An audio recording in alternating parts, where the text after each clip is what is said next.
परवरदिगार आलम खालिक़े कायनात रब्बे लम यज़ल व ला यज़ाल ने कुरान मजीद में ऐलान किया। अल्लाह ताला ने फरमाया क़द जाअकुम मिनल्लाहि नूरुन व किताबुम मुबीन। अगले मकाम पे अल्लाह ने फरमाया लक़द जाअकुम रसूलुम मिन अनफुसिकुम अज़ीज़ुन अलैहि मा अनित्तुम हरीसुन अलैकुम बिल मुमिनीना रऊफ़ुर रहीम। अगले मकाम पे फिर अल्लाह ने मजीद इरशाद फरमाया, परवरदिगार ने ऐलान किया लक़द मन्नल्लाहु अलल मुमिनीना इज़ बअस फ़ीहिम रसूला।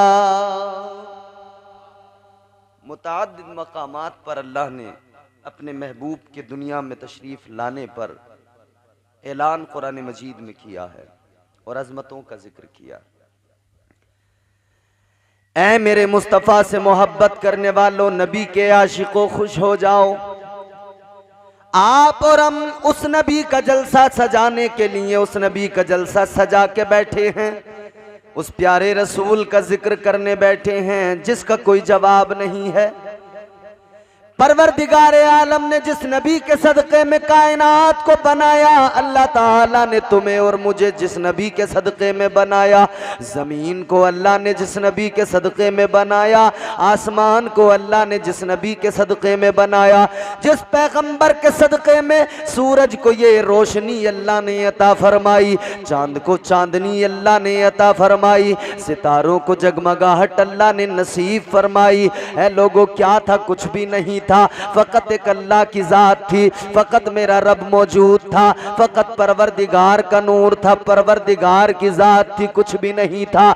अल्लाह ताला ने चाहा मैं पहचाना जाऊं तो परवरदिगार ने अपने नूर से नूर जुदा किया और मेरे मुस्तफ़ा का नूर बना दिया। अल्लाह ताला ने सबसे पहले प्यारे आका का नूर पैदा फरमा दिया, परवरदिगार ने मेरे आका का नूर पैदा फरमाया। अल्लाह ताला ने फिर मेरे आका के नूर को बनाने के बाद में उसी नूर के हिस्से किए और फिर कायनात को अल्लाह ने बनाया। मेरे मुस्तफ़ा पहले बने, कायनात फिर बाद में बनी। गोया मेरे मुस्तफ़ा के सामने कायनात बनी है, कायनात का जर्रा जर्रा ताजदारे मदीना के सामने बना। अल्लाह ताला फरमाता गया, जमीन को बनाया, अल्लाह ने फरमाया कुन हो जा, अल्लाह का इधर हुक्म हुआ, जमीन हो गई। अल्लाह ने आसमान को बनाया, फरमाया कुन हो जा, अल्लाह का इधर हुक्म हुआ, आसमान हो गया। ऐ लोगों जरा गौर करो, आप और हम अगर घर बनाते हैं, मकान बनाते हैं, कोई दुकान बनाते हैं, पहले से खाका तैयार करते हैं, पहले से हम मंसूबा बनाते हैं, पहले से हम इंजीनियर को बुलाकर मकान का नक्शा बनाते हैं।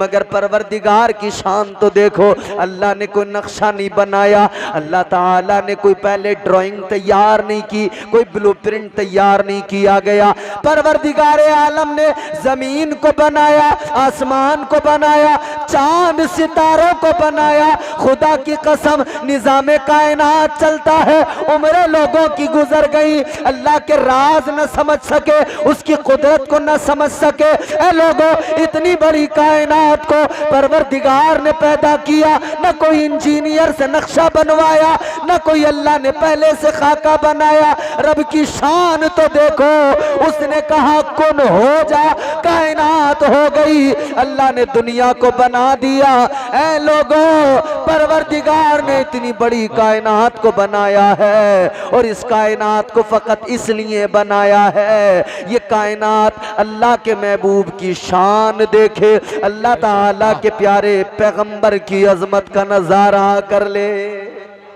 वाह वाह, जिंदाबाद, सुभान अल्लाह, सुभान अल्लाह। हुजूर के सदक़े में वाह वाह वाह। और ऐलान कर दिया, परवरदिगार ने फरमा दिया हुवल अव्वलु वल आखिरु वज़ ज़ाहिरु वल बातिन। अल्लाह ने फरमाया अव्वल भी मेरा महबूब है, आखिर भी मेरा महबूब है। सबसे पहले पैदा किया अव्वल भी मुस्तफ़ा, और सारे नबियों के बाद में भेजा तो आखिर भी मेरे मुस्तफ़ा। अच्छा, इस अव्वल और आखिर के फलसफे को जरा समझिए। उनके जैसा कोई कौनैन में आया ही नहीं, उनके जैसा कोई कौनैन में आया ही नहीं, आता भी कैसे जब अल्लाह ने बनाया ही नहीं। अव्वल और आखिर का फलसफा समझो।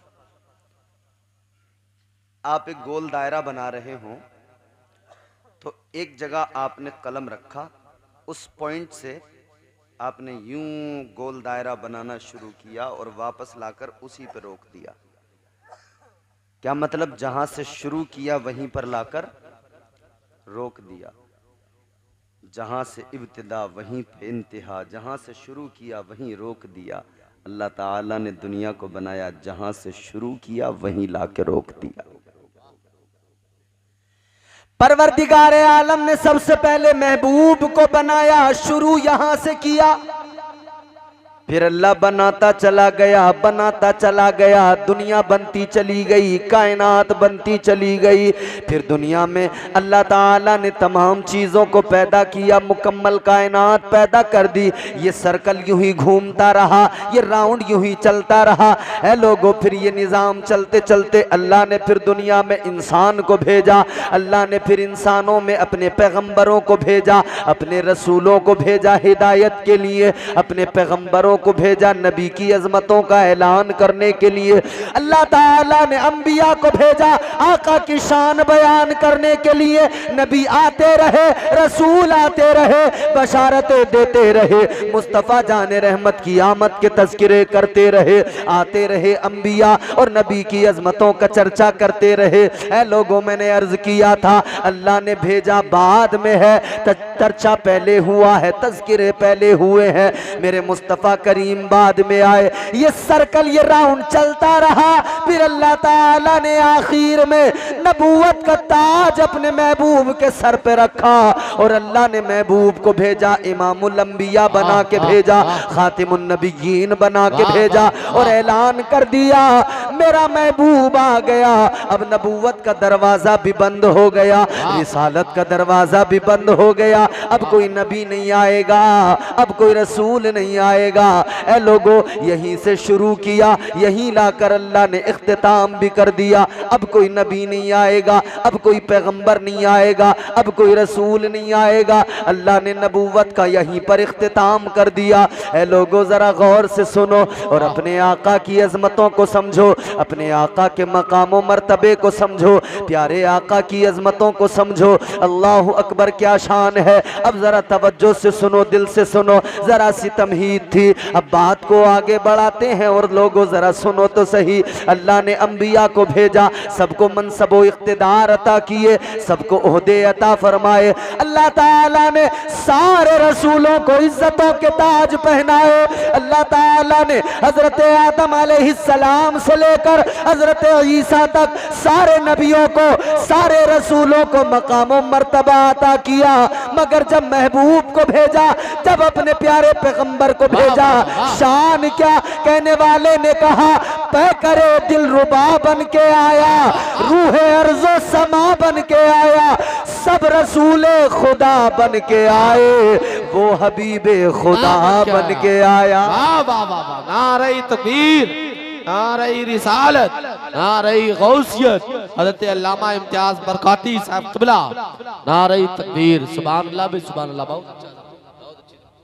तो फिर महबूब का खिताब दे के भेजा, पैकरे दिल रुबा बन के आया, रूहे अर्ज़ो समा बन के आया, सब रसूल खुदा बन के आए, वो हबीबे खुदा बन के आया। सैयदा आमिना का दुलारा और हलीमा की आंखों का तारा, वो शकिस्ता दिलों का सहारा, बेबसों की दुआ बन के आया। बादशाहों ने की है गुलामी, ताजदारों ने दी है सलामी, बेमिसाल उनका नाम गिरामी, मुस्तफ़ा मुजतबा बन के आया। दस्ते कुदरत ने ऐसा सजाया, उसने तख्लीक को रश्क आया, जिसका रुतबा किसी ने न पाया, वो खुदा की रजा बन के आया। आए मेरे आका बाद में, चर्चे पहले होने लगे, तस्किरे पहले होने लगे। आओ जरा दिल लगा के सुनो, मेरे मुस्तफ़ा बाद में आए, चर्चे पहले होने लगे। ए लोगो, ये मेरे आका का नूर है, जिसे सबसे पहले अल्लाह ने बनाया। हजरत आदम की पेशानी में अल्लाह ने रख दिया, फरिश्ते आगे आगे, अल्लाह ने पुश्ते आदम में रखा तो पीछे पीछे, पेशानी आदम में रखा तो फरिश्ते आगे आगे नूरे मुस्तफ़ा का तवाफ कर रहे हैं। और ये क्या था जो सजदा हजरत आदम को कराया गया? अल्लाह ताला ने ये इज्जत, ये शान, ये प्रोटोकॉल जो दिया कि फरिश्तों से अल्लाह ने आदम को सजदा कराया। ऐ लोगों, बात ये है, पेशानी आदम में या पुश्ते आदम में जो मेरे मुस्तफ़ा का नूर चमक रहा था, ये उस नूर की इज्जत व तकरीम थी कि अल्लाह ताला ने फरिश्तों से ताजीमन सजदा करा लिया, फरिश्तों ने सजदा कर दिया। ऐ लोगों, ये मेरे मुस्तफ़ा का, ये मेरे मुस्तफ़ा का नूर था, जिसने इंसानियत को वक़ार अता कर दिया, इंसानियत को इज्जतें अता कर दी, इंसानियत को मकाम मर्तबा अता कर दिया। ये मेरे मुस्तफ़ा करीम का नूर था, ये नूरे मोहम्मदी था। अल्लाहु अकबर कबीरा, गौर करो, ये नूर मुंतकिल होता हुआ, ये नूर हजरत आदम से आगे आपकी औलादों में मुंतकिल होता हुआ आगे बढ़ता चला गया। मेरे आका मदीने के सुल्तान, ताजदारे मदीना वालिए कायनात ने फरमाया, मेरा नूर अल्लाह ने पाक सुल्बों में मुंतकिल किया, पाक रहमों में मुंतकिल किया। यही नूर था जो आगे बढ़ता हुआ, मुंतकिल होता हुआ जनाबे हजरत अब्दुल्ला तक पहुंचा है। जनाबे हजरत अब्दुल्ला का अल्लाह ने इंतखाब किया।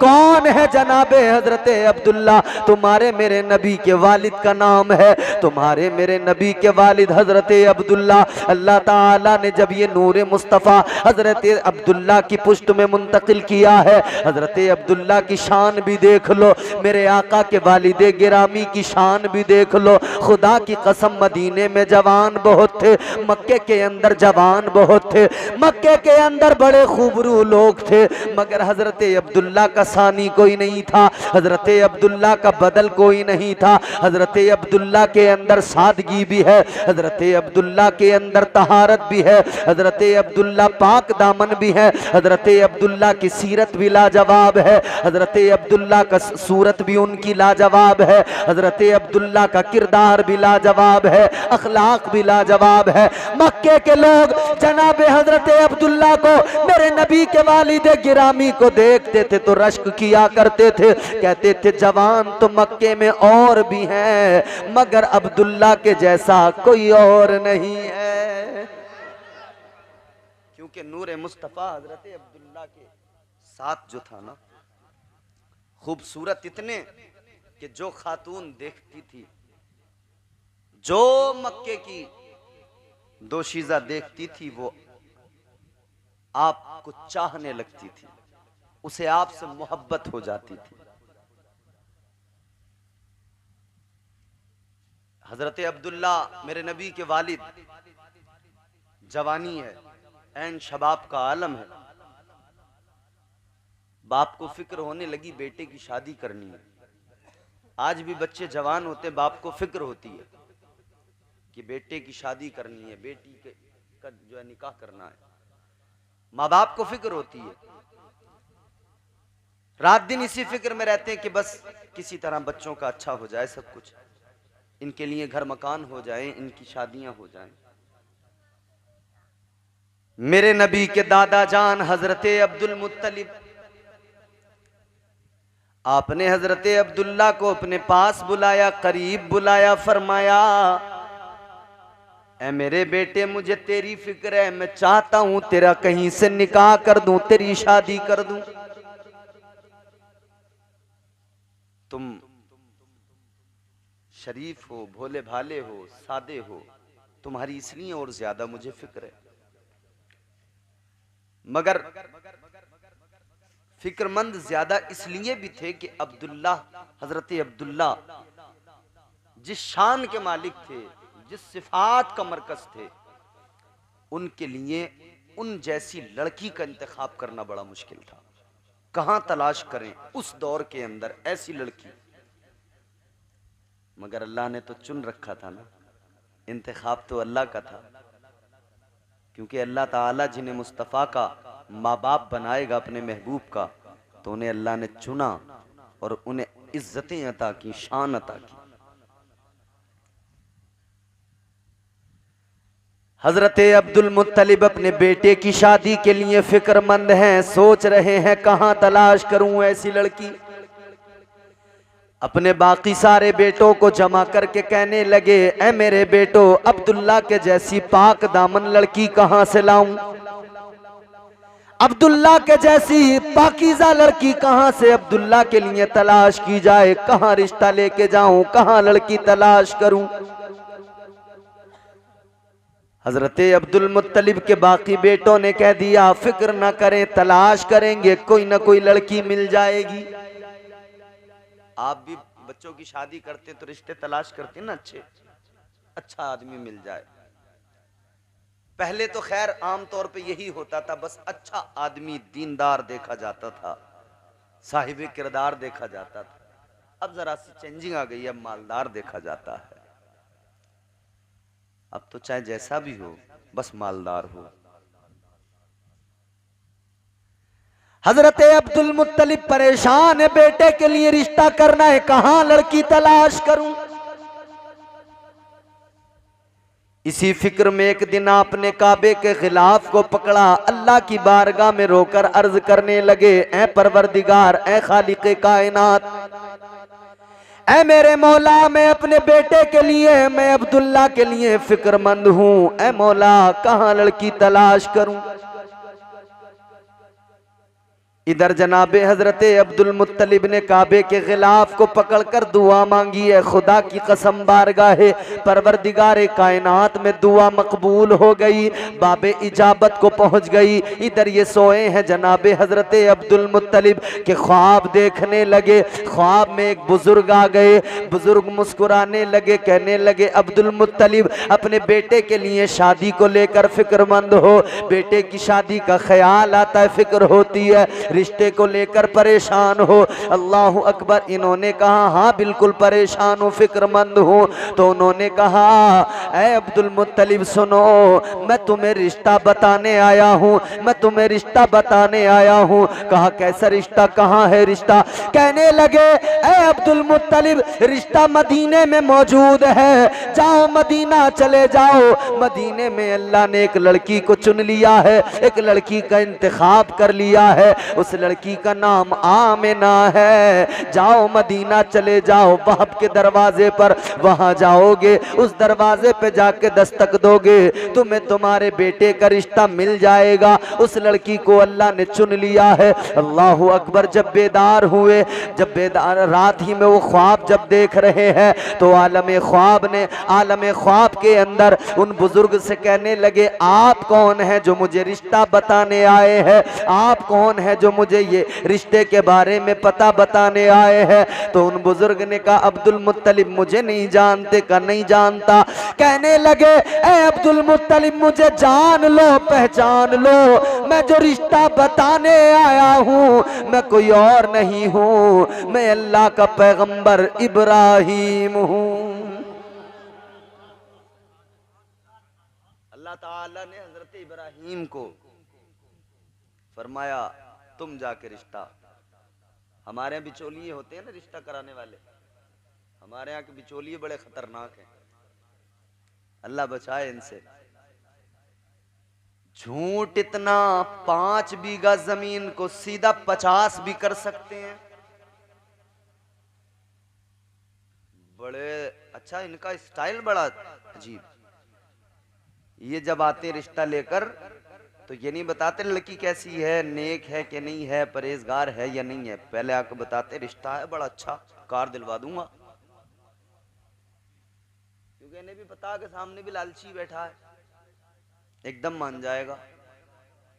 और उधर अरे लड़के का जवाब नहीं है साहब, बड़ी अच्छी नौकरी है उसकी, कहीं प्राइवेट कम नौकरी भी करता हो तो कभी कभी उसकी नौकरी को भी पता नहीं क्या क्या बता देते हैं। तुम्हारा हमारा सबका मुशाहिदा है, इस पर तबसरा ही क्या करें। ऐ लोगों गौर करो, तुम्हारे हमारे यहाँ जो बिचौलिए होते हैं इनका मामला क्या है। अच्छा यहाँ तो फिर भी सुनो कपड़ों तक बात रह जाती है, नाश्ता कपड़े इतने ही तो बिचौलिया का, और क्या। शादी के बाद में कुछ गालियां उसके मुकद्दर में है दोनों तरफ की, इसके अलावा तो कुछ नहीं है। मगर क्या के साहब कपड़े और नाश्ता पानी मेहमानदारी, जब तक रिश्ता चलेगा शादी नहीं होगी। यहाँ तो फिर भी गनीमत है, शहरों में जाओ तो उनका तो रेट फिक्स है। मैं आजमगढ़ में था तो एक साहब मुझे जब रिसीव करने आए तो उनसे जब गुफ्तगू हुई, मैंने मालूम किया क्या करते हैं आप, कहने लगे मैं रिश्ते कराता हूँ। मैंने कहा ठीक है वो तो आप कराते होंगे, काम क्या, बोले यही काम है। तो मैंने कहा यही काम है तो इसमें क्या मतलब। बोले साहब अगर रिश्ता 100 किलोमीटर के अंदर है तो हमारी फीस 5,000 है, और रिश्ता 100 किलोमीटर के बाहर है तो हमारी फीस 10,000 है।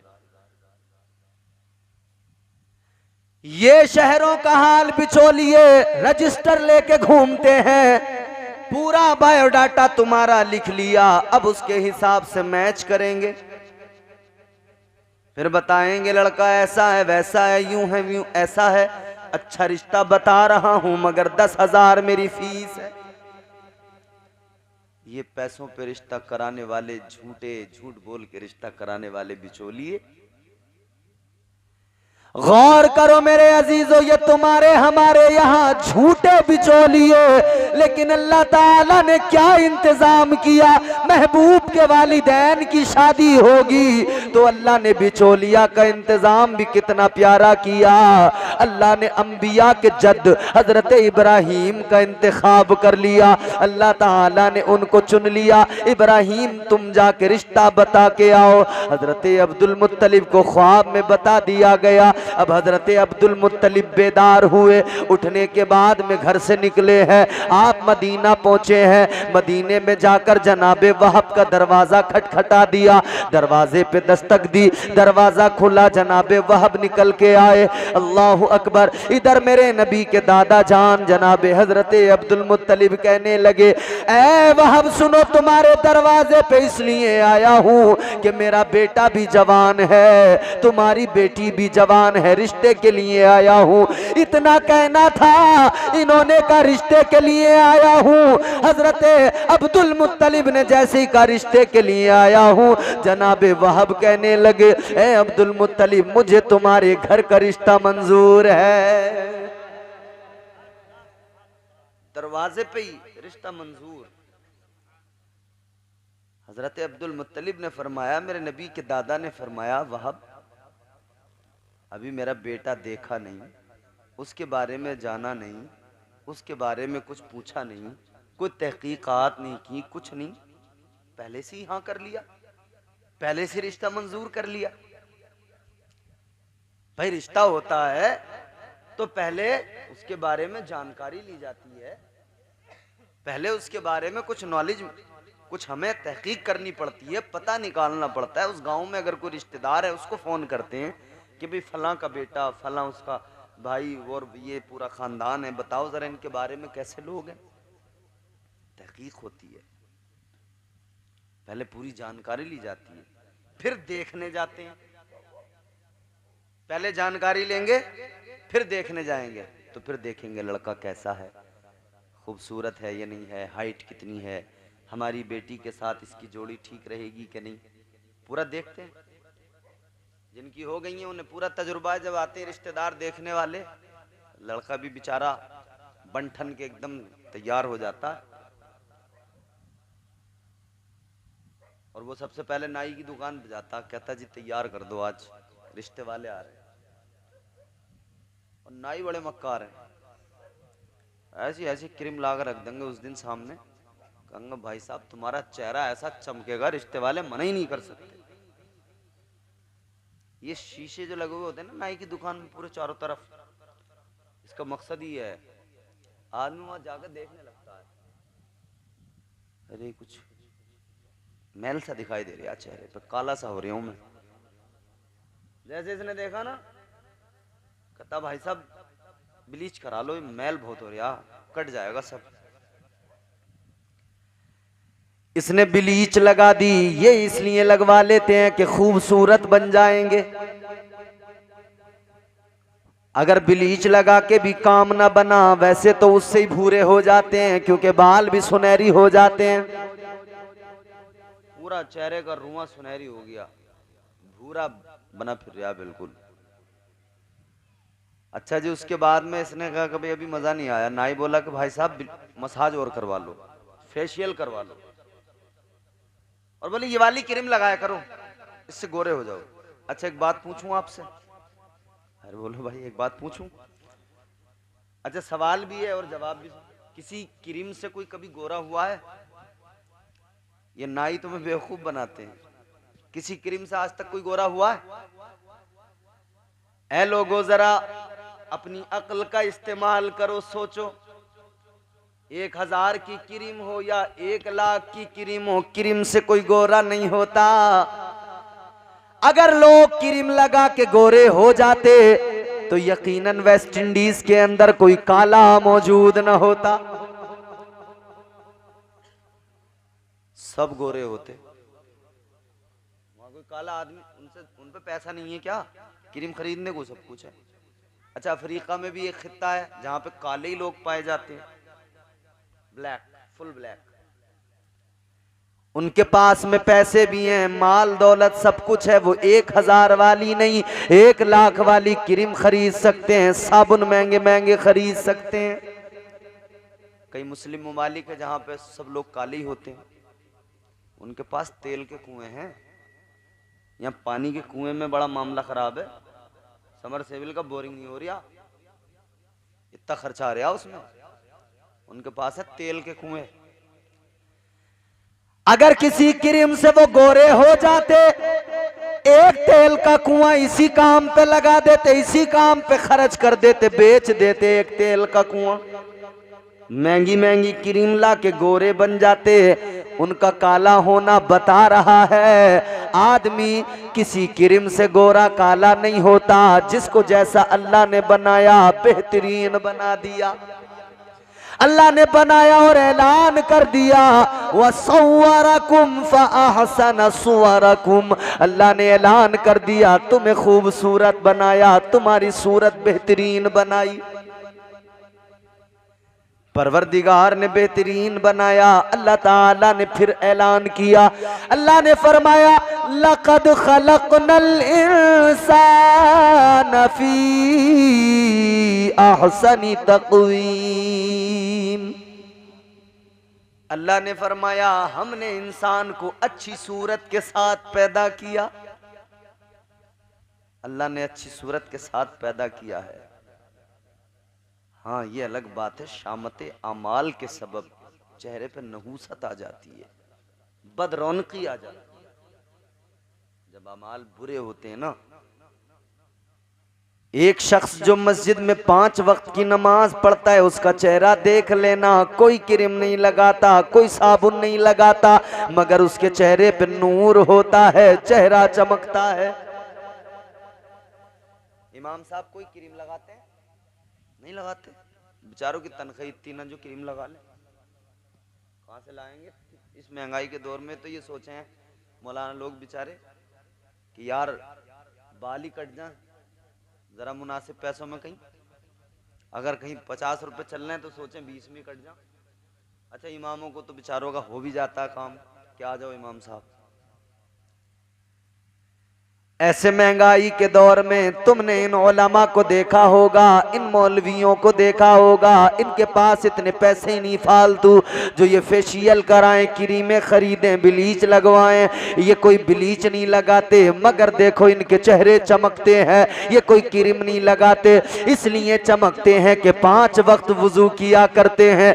आओ सुनो मेरे मुस्तफ़ा ने क्या फरमाया, ऐ खूबसूरत बनने का शौक रखने वालों, हुस्न से मोहब्बत करने वालों, अल्लाह के प्यारे पैगंबर ने फरमाया, ताजदार मदीना ने फरमाया, कल मैदान महशर में इधर इंसान ने वुजू किए, कल मैदान महशर में उस इंसान के आज़ाए बदन, आज़ाए वुजू चमक रहे होंगे इस तरह जैसे कि सूरज चमकता है।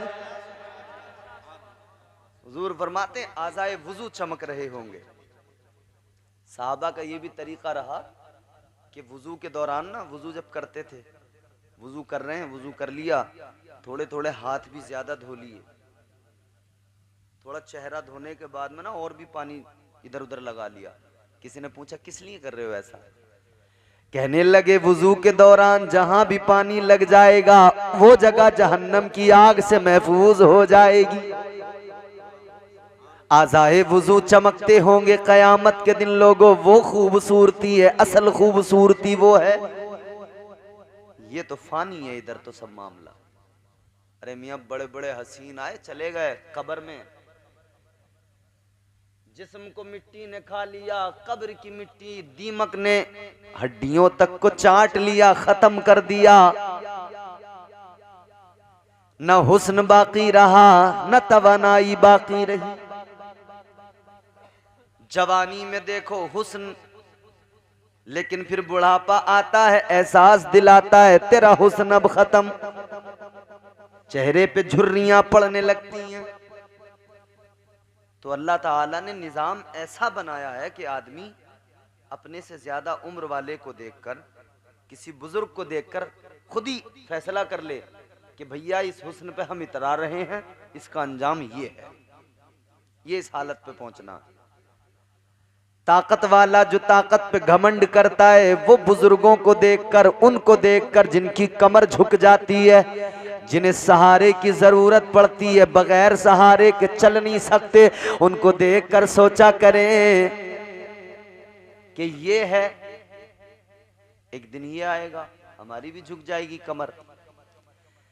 और अगर आदमी बुजुर्गों को देखकर इतना सा सबक हासिल कर ले, खुदा की कसम कोई हसीन अपने हुस्न पर नहीं इतराएगा, कोई जवान अपनी जवानी पर नहीं इतराएगा, क्योंकि अल्लाह ताला दुनिया में बता रहा है कि ये है तेरी जवानी, ये चंद दिन में खत्म है, फिर तू बूढ़ा होगा, चेहरे पे झुर्रियां पड़ जाएंगी, फिर तेरी कमर झुक जाएगी। आज तेरा बाप जिस तरह झुक के चलता है, तू उसे सहारा देता है, कल तेरी औलाद तेरे सहारे से चलेगी, कल तेरी औलाद तुझे सहारा देगी, तुझे उसकी जरूरत पड़ेगी। और जरूरी है कि औलाद बाप का सहारा बने, बाप की बैसाखी बने। हालांकि ऐसा होता नहीं है इस दौर में। बात समझ में तो आ रही है आपको? अल्लाह का शुक्र है तुम गर्दन तो हिला रहे हो, कम से कम बड़े जीरक और दाना मालूम होते हैं, कम से कम गर्दन तो हिला रहे हैं। मुंह से बोलिए, बात समझ में आ रही है? मैं अर्ज ये कर रहा हूं कि इस दौर में बड़ी बात है कोई बाप का सहारा बना हुआ है, वरना तो जैसी शादी की ना, शादी के तो जिक्र कर रहे हैं हम, बाप शादी कर दे, बेटे को समझो पर लग गए, अब अब्बा दिखाई नहीं दे रहे, अम्मा दिखाई नहीं दे रही, अब्बा से ज्यादा ससुर अच्छे लग रहे हैं, अम्मा से ज्यादा सास अच्छी लग रही है नहीं? कभी हल्की हवा मजबूत डाली तोड़ देती है। सुनना तवज्जो से, अटंगा चांदपुर वालों का इम्तिहान है इन 4 मिसरों में। बड़े शेर सुने तुमने अभी निजामत में, मगर 4 मिसरे सुना रहा हूं, अच्छे लगे तो बोलना, सच्चाई हो तो बोलना, वरना बैठे रहना, अपनी दाद अपनी जेब में रखें। यहाँ रोज अल्हम्दुलिल्लाह यही काम है, बड़ी दाद पीछे से लेके आ रहे हैं, तुम्हारी नहीं भी मिलेगी, कोई फर्क नहीं पड़ेगा। कभी हल्की हवा मजबूत डाली तोड़ देती है, कमर जैसे जवानी में गरीबी तोड़ देती है। फिर सुने, चौथा मिसरा आपकी तवज्जो का दरकार, आपकी तवज्जो चाहिए चौथे मिसरे पर। कभी हल्की हवा मजबूत डाली तोड़ देती है, कमर जैसे जवानी में गरीबी तोड़ देती है। वो बूढ़ा बाप जो बेटे को बैसाखी समझता था, बहू इस दौर की आकर वो लाठी तोड़ देती है। ये हालात हैं। मगर सुने मेरे भाई, तो अल्लाह ताला ने निजाम ऐसा बनाया कि बंदा खुद ही समझ ले कि ये जवानी का अंजाम है, ये खूबसूरती का अंजाम है। यहीं पे फिर कब्र में पहुंचा ना, सारा जिस्म मिट्टी मिट्टी में मिल गया, खत्म कहानी। याद रखना मेरे अजीजों, बड़े बड़े हसीन दुनिया में मौजूद है, मगर हुस्न आखिरकार जवाल पजीर होता है। आओ मेरे अजीजों, मैं बात बता रहा हूं, जब रिश्ते होते हैं, तहकीक होती है, देखा जाता है, तब रिश्ता तय होता है, बात आगे बढ़ती है। मगर ये कैसा रिश्ता हो रहा है? नबी के दादा जान फरमाते हैं हजरत अब्दुल्ला, ए वहब तुमने रिश्ता मंजूर कर लिया, न बेटे को देखा, न कोई तहकीक की, न जानकारी ली।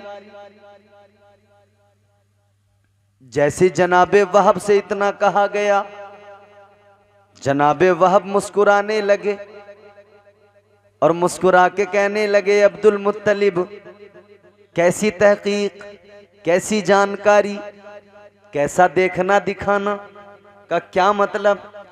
जनाबे वहब कहने लगे, ए अब्दुल मुत्तलिब, तुम जो मेरे मकान पे आए हो, तुम जो मेरे दरवाजे पे रिश्ता लेके आए हो, ए वहब, क्या मुझे मालूम नहीं है, क्या मुझे पता नहीं है? मैं जानता हूं तुम्हें ख्वाब देख के आए हो। तो सुनो अब्दुल मुत्तलिब, जैसे तुम्हें ख्वाब में बताया गया रिश्ता लेके चले जाओ, वैसे ही मुझे भी ख्वाब में बताया गया रिश्ता आ रहा है, ना करना, फौरन इकरार कर ले।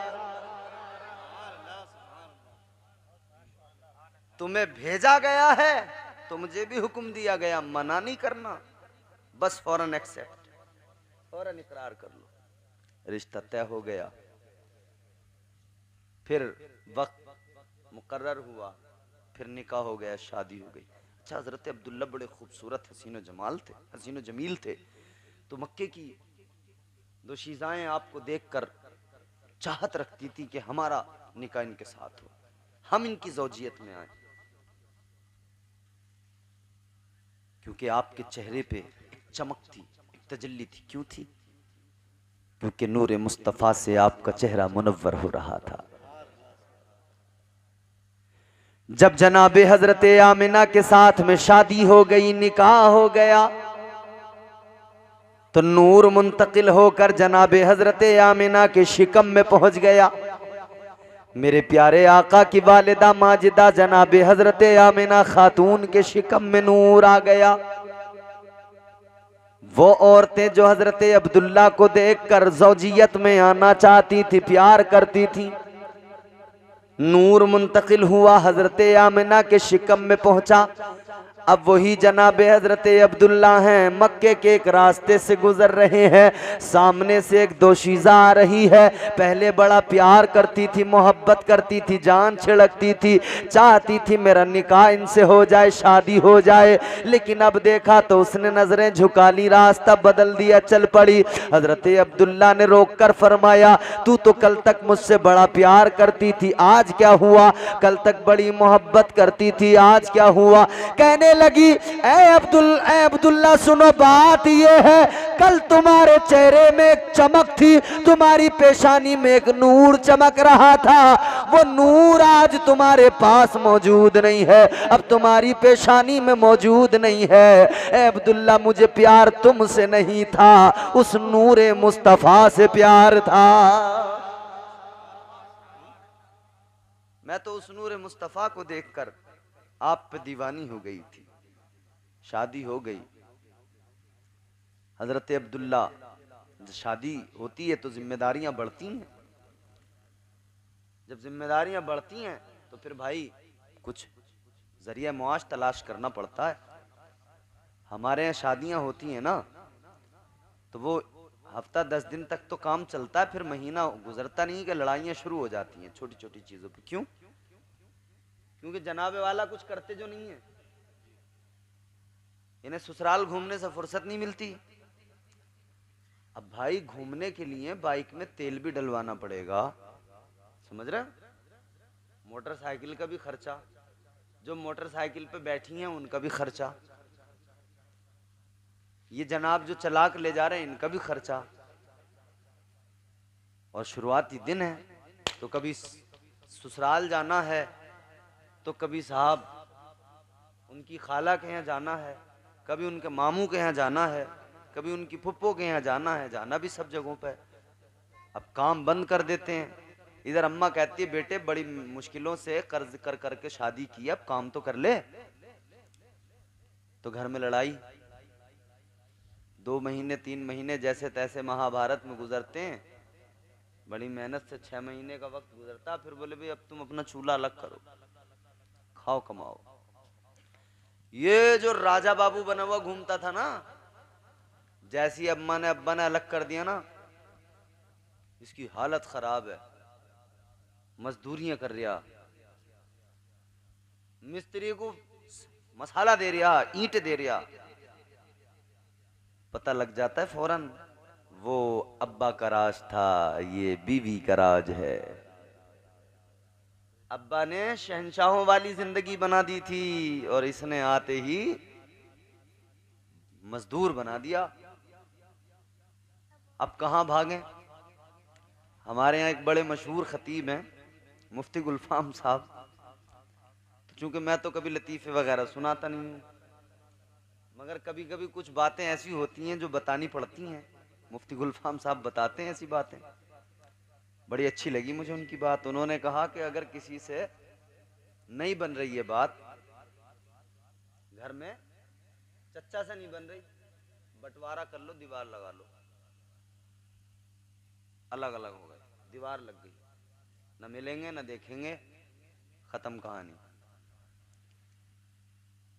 भाई से नहीं बन रही है, झगड़े हो रहे हैं, दीवार लगा लो। उन्होंने कहा जिससे भी नहीं बन रही है दीवार लगा लो, मगर बीवी से अगर नहीं बन रही है तो यहां कोई दीवार नहीं लगेगी, रहना वहीं, कोई दीवार नहीं लगेगी, वहीं रहना। ऐ लोगों गौर करो, शादी के बाद में जिम्मेदारियां आती हैं। हजरत अब्दुल्ला ने भी महसूस किया अब जिम्मेदारियां और मजीद बढ़ जाएंगी, तो काम भी अब बढ़ाना पड़ेगा। तो आपने सोचा अब तिजारत के लिए निकला जाए। हजरत आमिना के पास आकर कहने लगे, ए आमिना, मुझे तिजारत के लिए जाना है, सफर पे जाना है, थोड़ी सी चंद महीनों की इजाजत दो, 1 माह की इजाजत दो, जाऊंगा सफर तिजारत पर, कुछ पैसे कमाऊंगा, वापस आ जाऊंगा।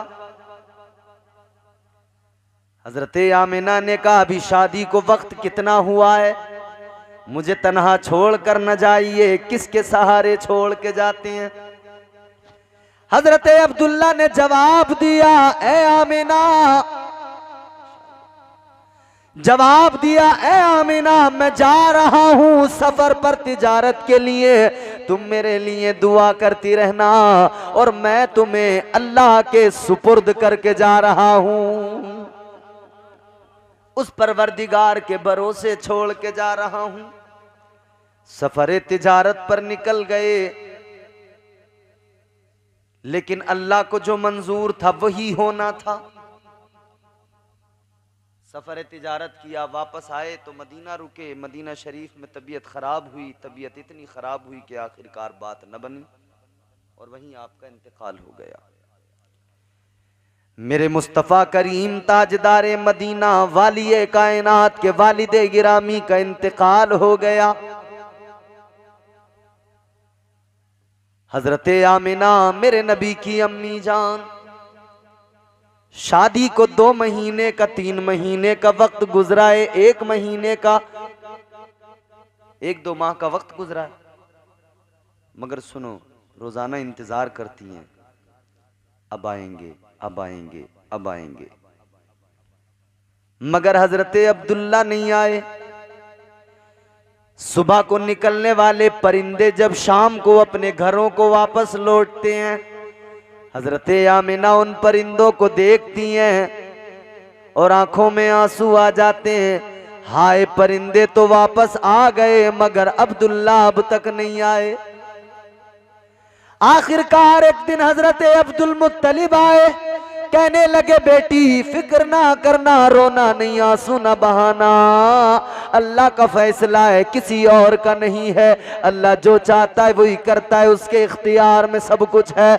हजरत आमिना ने सुना, आप चौंक गई। हजरत अब्दुल मुत्तलिब ने बताया बेटी रोना नहीं, ज्यादा गम न करना, इसलिए कि तुम्हारा शोहर अब्दुल्ला अब कभी लौट कर नहीं आएंगे, वो दुनिया से रुखसत हो चुके हैं। इतना सुना हजरत आमिना पे कयामत सी टूट पड़ी है, कयामत सी टूट पड़ी। आपकी आंखों में आंसू आ गए। ए लोगों सोचो तो जरा, अगर किसी जवान दोशीजा का अभी शादी हुई, अभी उसका शोहर इंतकाल कर जाए, पूरी जिंदगी सामने होती है, पूरी उम्र सामने पड़ी होती है, कितना दुख होता है, कितनी तकलीफ होती है। इधर मेरे नबी दुनिया में भी नहीं आए, वालिद का इंतकाल हो गया। इधर वालिद के इंतकाल की जब आपकी वालिदा ने खबर सुनी कि शोहर का इंतकाल हो गया, आंखों में आंसू आए, रोती है। फिर आपको ये मुद्दे जां फिजा मिला, ए आमिना रोने की जरूरत नहीं है, आंसू बहाने की जरूरत नहीं है, अल्लाह तेरे गम को इस तरह से हल्का करेगा कि वो तुझे नबियों की ताजदार की माँ बना रहा है, वो तुझे एक बेहतरीन बेटा अब्दुल्ला के बदल के तौर पे अता कर रहा है। तुम पैगंबर इस्लाम की माँ बनने वाली हो। अल्लाह ने हुजूर को, हजरत आमिना की शिकम में हुजूर हैं, वक्त गुजर रहा है, हुजूर के दुनिया में आने का वक्त आ रहा है। जैसे जैसे वक्त गुजर रहा है, जैसे जैसे विलादत का वक्त करीब आ रहा है, हजरत आमिना बदलाव देख रही हैं। हजरत आमिना के अंदर चेंजिंग आती चली जा रही है, बदलाव आते चले जा रहे हैं, तब्दीली आती चली जा रही है।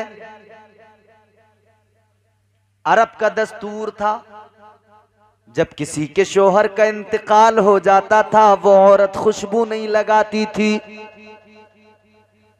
लेकिन एक रोज लोगों ने शिकायत की, ए अब्दुल मुत्तलिब तुम्हारे बेटे अब्दुल्ला का तो इंतकाल हो गया, मगर तुम्हारी जो बहू है आमिना इत्र लगाती है, खुशबू लगाती है, जिधर से गुजरती है रास्ते महक जाते हैं, जिधर जाती है खुशबुएं बिखर जाती हैं। हजरत अब्दुल मुत्तलिब ने सुना तो आकर घर अपनी बीवी से कहा, आमिना से कहो इत्र ना लगाया करे, खुशबू ना लगाया करे। जैसी कहा गया, हजरत आमिना ने जैसी सुना, आपने फरमाया, ए मेरे वालिद सुनो, बात ये नहीं है कि मैं कोई खुशबू लगाती हूँ, बात ये नहीं है, कहती है न मैं अब खुशबू लगाती हूँ न पहले लगाई। का फिर कैसे खुशबू आती है? कहने लगी मामला मेरा नहीं है, मामला तो उसका है जो मेरे शिकम में मौजूद है। उस नबी की शान है जो शिकम में मौजूद है। कहती हैं मामलात इतने बदल गए, मैं रास्तों से गुजरती हूँ, खुशबुएं निकलती हैं, रास्ते महक जाते हैं, मैं जिधर से जाती हूँ रास्ते से गुजरती हूँ, रास्ते की चीज़ें, रास्ते की दीवारें मुझे सलाम करती हैं, रास्ते के पत्थर मुझे सलाम करते हैं। आमिना सलाम, आमिना सलाम, तुम नबियों के इमाम की माँ बनने वाली हो। घर के अंदर मुझे घर के सामान सलाम करते हैं, जिधर से जाती हूँ गुजरती हूँ उधर सलाम की आवाजें आती हैं। कहने लगी मामला मेरा नहीं है, मामला उसका है जो मेरे शिकम में जलवा फरमा है। जल्दी बात को खत्म करते हैं, सुने उस पैगंबर की शान। कहने वाले ने बड़ी प्यारी बात कही, जान जाने वफा है मेरा मुस्तफा, रूहे अर्जो समा है मेरा मुस्तफा, क्या बताऊं मैं क्या है मेरा मुस्तफा, शम्मे गारे हिरा है मेरा मुस्तफा। जोर से बोलो। आप थक गए क्या? थके तो नहीं है ना अभी? इसका पंखे का जरा सा मुंह इधर कर दो, मेरी तरफ से हटा दो। हाँ, थके तो नहीं है ना अभी? अच्छा, सुन्नी कभी अपने आका का जिक्र सुन के थकते होंगे? नहीं थकते, जिक्र सुनते जाते हैं, मचलते जाते हैं। क्यों? क्योंकि पैगंबर खुदा शान भी तो ऐसी है ना। मेरे मुस्तफा हैं बड़ी शान वाले, मेरे मुस्तफा हैं बड़ी शान वाले, मेरे मुस्तफा हैं बड़ी शान वाले। अंधेरों में हंस दे तो कर दे उजाले, मेरे मुस्तफा हैं बड़ी शान वाले, मेरे मुस्तफा हैं बड़ी शान वाले। अंधेरों में हंस दे तो कर दे उजाले, मेरे मुस्तफा हैं बड़ी शान वाले। हुजूर माँ के शिकम में हैं। मैं क्या अर्ज कर रहा था? जान जाने वफा है मेरा मुस्तफ़ा, रूह अर्ज़ो समा है मेरा मुस्तफ़ा। जान जाने वफा है मेरा मुस्तफ़ा, रूह अर्ज़ो समा है मेरा मुस्तफ़ा। क्या बताऊं मैं क्या है मेरा मुस्तफ़ा, शम्मे गारे हीरा है मेरा मुस्तफ़ा।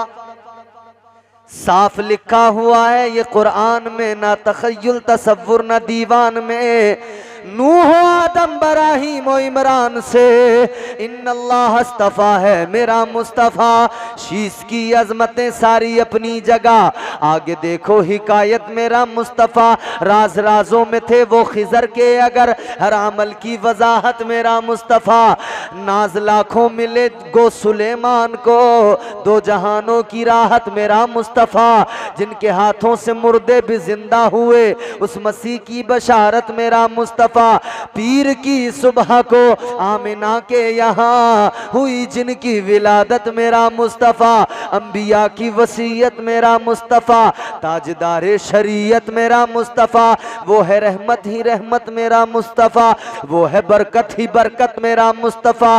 रब ने खातम की जिन पर लगाई मोहर, वो फ़कत ता क़यामत मेरा मुस्तफ़ा। नहीं बाकी किसी का कोई मौजिज़ा, मौजिज़ों की तवालत मेरा मुस्तफ़ा। आपकी वालिदा आपकी शान बयान फरमाती हैं। मेरे नबी की अम्मी कहती हैं जब नबी दुनिया में आए तो शान ये, अजमत ये, मकाम ये। आप फरमाती हैं जब नबी दुनिया में आए, काना मगसूलन, नहाए हुए गुस्ल दिए हुए आए। ये बराबरी करने वाले जब ये दुनिया में आए, गंदे लीचड़े सनीचरे, मगर मेरे नबी दुनिया में आए ताजदारे मदीना नहाए हुए। काना मगसूलन, नहाए हुए गुस्ल दिए हुए। और बात इतनी नहीं, नबी की अम्मी तो यहां तक फरमाती हैं जब मेरे नबी दुनिया में आए, शान ये कि आका की आंखों में सुरमा लगा हुआ था। ताजदारे मदीना दुनिया में आए, आंखों में सुरमा लगा हुआ, नहाए हुए, जुल्फें सवरी हुई। कहती हैं नूर इतना, उजाला इतना, सारा कमरा मुनव्वर हो गया। इतना नूर, इतना नूर। कहती हैं उस नूर में मैंने मुल्क शाम की इमारतों को देख लिया। कहती हैं नबी आए तो क्या किया, सबसे पहले आका ने अपने सर को सजदे में झुका दिया। सर को सजदे में झुकाया, अर्ज करने लगे उम्मती उम्मती उम्मती। आका ने दुनिया में आकर सबसे पहले तुम्हें, मुझे, हम निकम्मों को, हम गुनाहगारों को याद किया। जो मांगना है मांग लो, सरकार आ गए। दोनों जहां के मालिको, मुख्तार आ गए। जन्नत उतर के तू भी आ, अब इस जमीन पर महफिल में नात सुनने को सरकार आ गए। महफिल में नात सुनने को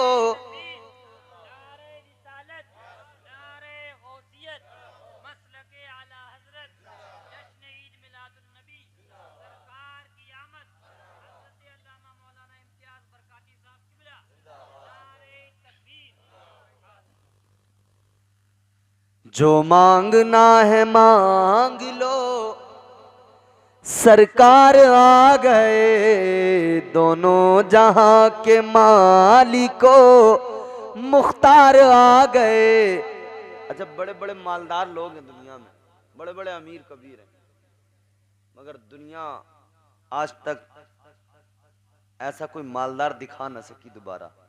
कैसा मालदार, कैसी अमीर है। तेरी तरह हलीमा कोई होगा क्या अमीर।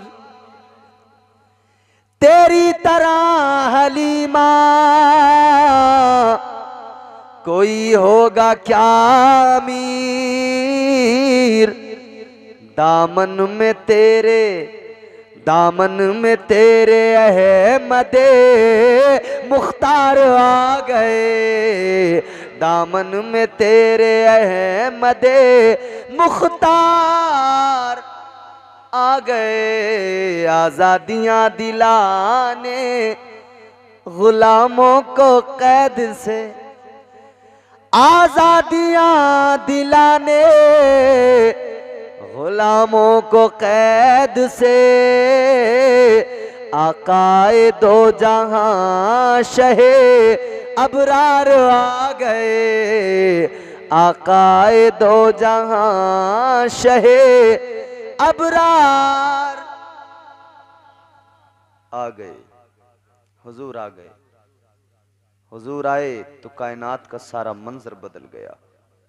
खुशबुएं फैल गईं, दुनिया मुनव्वर हो गई, माहौल मुअत्तर हो गया, हवाएं पाकीज़ा हो गईं, खुशबूदार माहौल हो गया। हुजूर आ गए। मेरे मुस्तफ़ा जाने रहमत को अल्लाह ने जिस शिकम में भेजा, जो आपकी माँ है वालिदा, उनको भी चुना। अल्लाह ने आपके वालिद को भी चुना। अल्लाह ने आपका ख़ानदान भी चुना, आपका पूरा ख़ानदान चुना। हुजूर फरमाते कि अल्लाह ताला ने मुझे जब दुनिया बनाई ना, अल्लाह ने सबसे अच्छों में मुझे बनाया। अल्लाह ने सबसे अच्छों में मुझे बनाया। हुजूर फरमाते हैं मेरा ख़ानदान सारे ख़ानदानों में अच्छा, सबसे अच्छा, सबसे उम्दा, सबसे आला, सबसे अफजल। हुजूर फरमाते हैं मैं अपनी ज़ात के एतबार से, मैं अपने नफ्स के एतबार से, ज़ात के एतबार से, ख़ानदान के एतबार से कायनात में सबसे अफजल हूँ। मेरी तरह कोई नहीं, मेरे जैसा कोई नहीं। हुजूर अफजल हैं, आला हैं, अव्वल भी हैं, आखिर भी हैं, ज़ाहिर भी हैं, बातिन भी हैं। हुजूर से मोहब्बत हम जो ग़ुलाम करते हैं और मिलाद मुस्तफ़ा का मौका आता है, जो खुशियाँ मनाते हैं, यूं ही नहीं है, यूं ही नहीं है। कोई किसी से मोहब्बत करता है, कोई किसी से प्यार करता है, तो उस प्यार, उस मोहब्बत का कोई रीज़न, कोई वजह होती है। और हमारे पास सबसे बड़ी वजह, सबसे बड़ा रीज़न ये है कि हम उस प्यारे रसूल के उम्मती हैं जिसको अल्लाह ने मालिक व मुख्तार बनाया है। और वो हम सब गुलामों के लिए रहमत हैं, और हमारे लिए नहीं, फ़कत कायनात के लिए रहमत है। परवरदिगारे आलम खालिक़े कायनात ने कुरान मजीद में ऐलान कर दिया। अल्लाह ने फरमाया वमा अरसलनाका इल्ला रहमतल लिल आलमीन। अल्लाह ताला ने फरमाया, ऐ मेरे महबूब, हमने आपको कायनात के लिए रहमत बना के भेजा है। अल्लाह ने महबूब को रहमत बना के भेजा है। ऐ मेरे अजीजों, एक बात सुन लो, इंसान की जिंदगी में कुछ चीजें ऐसी होती हैं, अगर वो नहीं भी हो तब भी जिंदगी का गुजारा हो जाता है। जैसे हाथ अगर अल्लाह ने दो दिए हैं, एक अगर ना हो तब भी गुजारा हो जाएगा। आंखें अल्लाह ने दो अता की है, एक आंख खराब हो जाए गुजारा हो जाएगा, अजी दोनों भी खराब हो जाए फिर भी गुजारा हो जाता है। दो पैर दिए हैं अल्लाह ने, जिनके पैर नहीं है उनकी भी जिंदगी चल रही है, गुजारा तो हो ही जाता है। दो किडनियां दी हैं, एक नहीं रहे फिर भी गुजारा हो जाता है। कुछ चीजें ऐसी है कि एक ना हो फिर भी गुजारा, कुछ चीजें ऐसी हो वो बिल्कुल पास ना हो फिर भी गुजारा। मगर लोगों सुनो, अल्लाह ताला की नेमतें कुछ हो कुछ ना हो गुजारा हो जाता है, लेकिन खुदा की रहमत की जब बात आती है, बंदे के पास अगर रहमत ना हो गुजारा नहीं हो सकता है। बगैर रहमत के गुजारा नामुमकिन है। याद रखना, सांस लेते हैं ये अल्लाह की रहमत पर है, अगर अल्लाह न चाहे सांस नहीं ले सकते, ये रब की रहमत है। अगर रब की रहमत ना हो शामिल दरमियान में सांस आ नहीं सकता, जा नहीं सकता, ये रब की रहमत है। मेरे अजीजों, पता लग गया, खुदा की रहमत ना हो तो जिंदगी नहीं चल सकती है, अल्लाह की रहमत ना हो जिंदगी का निजाम खत्म हो जाएगा। ऐ लोगों, अल्लाह ने महबूब को रहमत बना के भेजा है, अगर हुजूर की रहमत हम पे ना हो तब भी हमारी जिंदगियां बेकार हैं, हमारी जिंदगियां, हमारे वजूद खतरे में, हमारे वजूद खतरे में पड़ जाए। गोया मुस्तफ़ा जाने रहमत, मुस्तफ़ा जाने रहमत ताजदारे मदीना वालिए कायनात का करम है। आप रहमत खुदा हैं, कायनात के लिए रहमत बन के आए हैं। मुस्तफ़ा मौजूद हैं, हम गुलाम उन्हें पुकार रहे हैं, ये मुस्तफ़ा जाने रहमत के रहमत होने की दलील है। हमारी जिंदगियां जो चल रही है फकत सबब यह है कि आका का करम और मुस्तफ़ा की रहमतें हमारी जिंदगियों में मौजूद हैं। तो बस ये याद रखें कि हमें अपनी जिंदगियां हुजूर से प्यार करते करते गुजारनी है, हमें हुजूर से मोहब्बत करनी है। मीलाद हमारे आज भी होता है, कल भी होगा, होता रहेगा, और ये मीलाद इंशाअल्लाह हम मनाते रहेंगे। अपने बच्चों को भी सिखाते रहेंगे कि तज़किरा मदीने वाले का करते रहो, मुस्तफ़ा जाने रहमत की नातें पढ़ते रहो, आका का जुलूस, आका की अज़मतों का ऐलान करते रहो, जुलूस मुस्तफ़ा निकालते रहो। अल्लाह ताला हम सबको हुजूर की सच्ची मोहब्बत अता फरमाए। मीलादुन्नबी का मौका, जुलूस करते रहें, जलसे करते रहें, ज़िक्र करते रहें, इससे ना रुकें, इसलिए कि हमें ये मिजाज ताजदार बरेली ने, इमाम अहले सुन्नत ने, सैयदी सरकार आला हजरत ने दे दिया और बता दिया, और ये पैगाम दे दिया कि याद रखें, जब तक हैं हम दुनिया में मौजूद तब तक मदीने वाले का जिक्र करते रहेंगे। मेरे सरकार आला हजरत कहते हैं, वुसातें दी हैं खुदा ने दामने महबूब को, जुर्म खुलते जाएंगे और वो छुपाते जाएंगे, हश्र तक डालेंगे हम पैदाइशे मौला की धूम, मिसले फारस नजद के कलए गिराते जाएंगे। हम जिक्र करते जाएंगे, जिक्र मुस्तफ़ा सुनाते जाएंगे। अल्लाह हम सबको सच्ची मोहब्बत हुजूर की अता फरमाए और हमें हर साल इसी ज़ौक़ के साथ में हुजूर का मीलाद मनाने की तौफीक अता फरमाए।